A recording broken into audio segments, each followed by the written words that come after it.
నేను నాన్న మాట వినకుంటే నేను పుట్టి కూడా ఆ పాము దిగి మా తమ్మునికి కాటేసింది.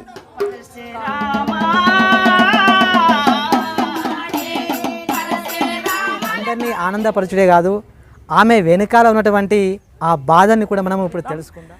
పాటలతోనే నా సర్వం. నేను పోయేదాకా మాత్రం పాటలే పాడుకుంటా నేను ఉంటా సార్. ఇట్లానే పాటలు కూడా పాడుతున్నాం. మా అమ్మ దగ్గర మేము నేర్చుకుంటున్నాం. ఇంకా నా పేరు మర్చికోల కళావతి.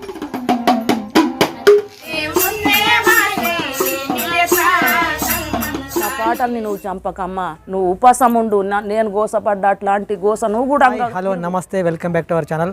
ప్రస్తుతం మనము ఆదిలాబాద్ జిల్లా గుడిహత్తూరు మండలం తోషం గ్రామంలో ఉన్నాం.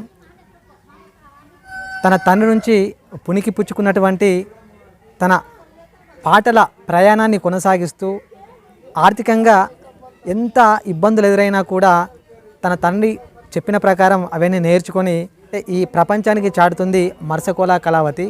సో ఆమె అందరినీ ఆనందపరచుడే కాదు, ఆమె వెనకాల ఉన్నటువంటి ఆ బాధని కూడా మనం ఇప్పుడు తెలుసుకుందాం.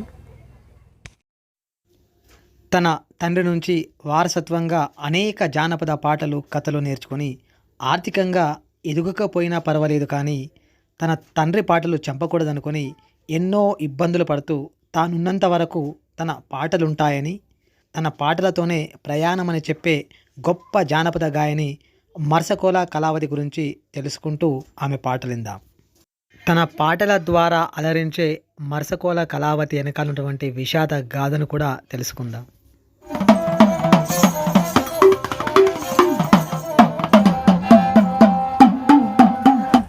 నమస్కారం సార్. నాది ఆదిలాబాద్ జిల్లా గుడిహత్తూరు మండల్. నేను తోషం గ్రామంలో ఉంటా సార్. మా నాన్న పేరు తొడసం భీమరావు, మా అమ్మ పేరు తొడసం హీరుబాయి, నా పేరు మర్సకోల కళావతి. ఇక నేను ఇక్కడ ఉంటా సార్. మా నాన్న వాళ్ళకు నేను ఒక్క కూతురునే, ఇద్దరం ఉన్నాం. మా తమ్ముడు నేను ఉండే. అయితే మా తమ్ముడు ఇట్లనే మమ్మల్ని కొంచెం పోలల పండుగ అయితే పాండ్లి బిడ్డలార ఏడ ఉండి కూడా అంక కూలీలు దొరకాయి పాండ్లి అని మా నాన్న, మా అమ్మ, మా తమ్ముడు మేము ఊర్లకు తిరిగే వాళ్ళం సార్. తిరగంగా ఊరుకు తిరగంగా మా తమ్ముడు 6 సంవత్సరాల పిల్లోడు, నేను 8 సంవత్సరాల పిల్లని. అట్లా మమ్మల్ని తింపాడు మా నాన్న. తింపంగా ఒక గడ్డిది కొట్టం ఉండే సార్. ఆ కొట్టంలో అప్పుడు గడ్డి కాపేవాళ్ళు. అయితే అక్కడ ఏ పాము ఉండేనో మాకు తెలియదు. మా నాన్న వాళ్ళు తెల్లని దాని కాడ ఉన్నారు. మళ్ళీగా పోయి అడగటానికి ఒక ఇంటికి కూర్చున్నారు. ఇక వాళ్ళు ఊరు తిరుగుతున్నారు. మా తమ్ముడు నేను ఆడుకుంటూ ఉన్నాం సార్. ఆడుకుంటుంటే ఆ పాము దిగి మా తమ్మునికి కాటేసింది. కాలుకు కాటేస్తే మేము అనుకున్నాం ఇది పాము కాదనుకున్నాం సార్. మేము చిన్నోళ్ళం, మాకేం తెలియదు. ఇంత పెద్ద పాము వచ్చి కాటేసింది. అక్క నాకేమో ఇగో ఇట్లా చేసింది అక్క అని అంటే ఏమవుతుంది రాది ఏమో అని ఇంకా ఆడినాం. ఆడేటల్లకంటే ఒక అర్ధ గంటలో మా తమ్ముడు బేవస్ అయిపోయిండు. మా నాన్న వాళ్ళందరూ వచ్చి ఏడిసి మా తమ్ముడు చచ్చిపోయిండు. చచ్చిపోయేటల్లకంటే అటే ఇక బొంద పెట్టినాం. మా తమ్మునికి ఇంటికి వచ్చేసినాం సార్.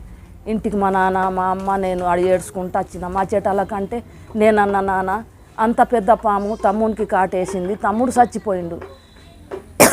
ఇప్పుడు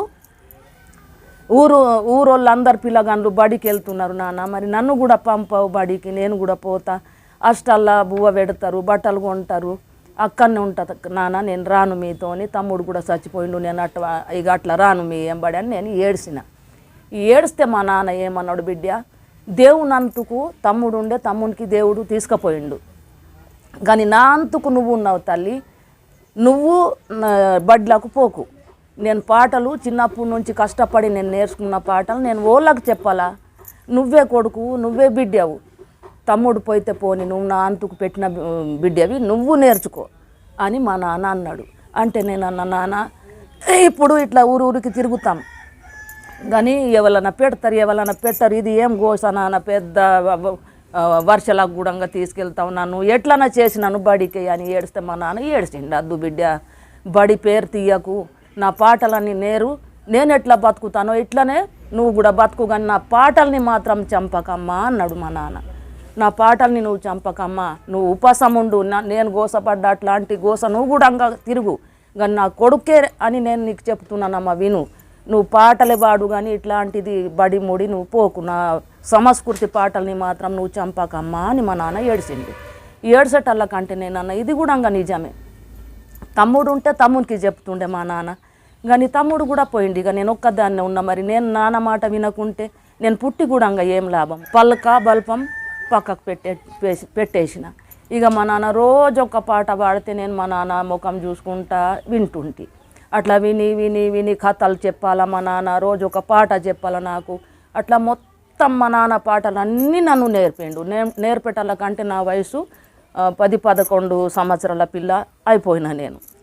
అయితే మా నాన్న ఇక ఊరికి కొంచెం అలిష్టాయి, బిడ్డ ఇవాళ నువ్వే అమ్మని పట్టుకొని కచోరి చెయ్యి, ఇక నేను కొంచెం నిద్ర తీసుకుంటానని మా నాన్న ఒరిగేవాడు.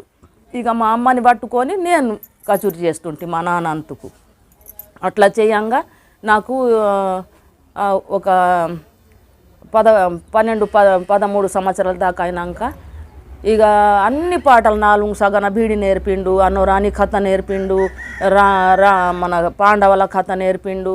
ఓ దునియాల లేని పాటలు నాకు నేర్పిండు. ఇక ఎన్ని పాటలు పాడిండు అన్ని, ఇంటికి ఒక పాట అన్నా కానీ నన్ను బాగా నేర్పిండు పాటలు. మొత్తం నేర్చిన పాటలు నేర్చినాక 21 సంవత్సరం అయినాక నాకు పెళ్లి చేసిండు మా నాన్న. పెళ్లి చేసిన తర్వాత ఇల్టం తెచ్చిండు. ఆయనకు కూడా వాళ్ళ అక్కజెల్లెళ్ళు లేరు, అన్నదమ్ములు లేరు. అట్లాంటికి తెచ్చి నాకు పెళ్లి చేసిండు మా నాన్న. ఉన్న ఇంటికి ఇలా నా బిడ్డకు చదువు లేదు, నాకు ఆస్తి లేదు, ఉన్న ఇంటికి ఇస్తే నా బిడ్డకు మంచిగా చూడరని నేను ఎట్లా ఒక్కదాన్ని అట్లా మా ఆయన కూడా ఒక్క కొడుకున్నోడే తల్లిదండ్రులు లేనోనికే తెచ్చి నన్ను పెళ్లి చేస్తే ఇప్పుడు నా కడుపులో 5 2 కొడుకులు 3 బిడ్డలు. కానీ నాకు ఉన్నంత గోస ఎవ్వరికే లేదు. నిజంగా నేను చెప్తున్నా. కానీ సార్ బాగా గోస పోగిచ్చిన నేను. టైంకు అన్నం దొరకక, నీళ్ళు దొరకక ఉన్నా కానీ ఒక గుట్టకు పల్లె ఉన్నా కానీ నేను నడుచుకుంటా పోవాలా, ఊరు నేను తిరగాల. అప్పుడు నా కొడుకులు బిడ్డల్ని నేను సాధిన బాగా కష్టపడ్డా. కానీ ఇట్లాంటి కష్టం అంతే నిజంగా బాగా కష్టం. పాటలు మంచిగానే పాడేటానికి కానీ ఇప్పుడు అటులు అయినాయి, జీబులు అయినాయి. కానీ అప్పుడు ఎక్కడ జీబులు, ఎక్కడ నాకు డబ్బులు దొరకక నడుచుకుంటూనే పోతుంటే పెద్ద ముల్లె నెత్తిల చంకల పిల్లోడు లేకుంటే పిల్ల పట్టుకొని నేను తిరుగుతుంటే. అట్లాంటి గోసలు పడి కూడా నా నాన్న పాటలు మాత్రం నేను కింద పాడేయలేదు. మొత్తంగా నేర్చిన ఇప్పుడు కూడా పాడతా. ఈ పాటలతోనే నా జీవితం, పాటలతోనే నా సర్వం. నేను పోయేదాకా మాత్రం పాటలే పాడుకుంటా నేను ఉంటా సార్. నాన్న చెప్పిన మాట మాత్రం నేను కింద పాడేయ అని నేను బాగా ఇది చేసిన సార్. పాటలు బాగా నేర్చిన ఇప్పుడు కూడా నేను పాడతా. నువ్వు ఏ పాట పాడమన్నా కానీ ఆ పాట నేను పాడతా సార్. అట్లాంటి నన్ను నా నాన్న చదువు కన్నా ఎక్కువ నన్ను పాటలు నేర్పిండు సార్. ఇంత బతుకుతున్నా సార్. నా పేరు మర్స్కుల ప్రభుదాస్. మా అమ్మ పేరు మర్స్కుల కళావతి. మా అమ్మ కేకిరి పాటలు పాడుతుంది. అయితే నేను కూడా డక్కి కొట్టడానికి వెళ్తుంటాను. మరియు నేను ఈ పాటలు మంచిగా నేర్చుకొని ఇంకా నేను కూడా ఇంకా పాడాలని ఉన్నది. నేను ఇంకా నేర్చుకుంటున్నాను. మా అమ్మతో పాటు మేము, మా అన్నలు, మా అక్క, నేను, మా అమ్మ అందరూ పాటలు పాడుతున్నాం. మేము చదువుకుంటున్నాం కానీ ఇట్లానే ఎక్కడన్నా పోయి పాటలు పాడుతున్నాం.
सेलाडे सारूंगे मोने पेकी गावड़े सेलाडे सारूंगे मोने पेकी कराए गावडेन से लड़े सारों में यावे पेकी गावडेन से लड़े सारों में पेकी आहा के जंगे बाई ते निम्मे के जा बाई वो के जा बाई निम्मे के जा बाबा ले करू सासी मंदानूर बाई वो बाबा ले करू सासी मंदानूर के जा बाई वो बाबा ले करू सासी मंदानूर बाई बाबल करू सासी मंदा आहा युंडिंगे पेडी ते देवसारी पीता युंडी पेडी देवसारी युंडिंगे पेडी ते गाड़े कुसरी मेरे पीता युंडिंगे पेडी ते यादे कुसरी कराले पीता युंडिंगे पेडी ते यादे कुसरी पीता युंडी पेडी देव कुसरी हा हा आयत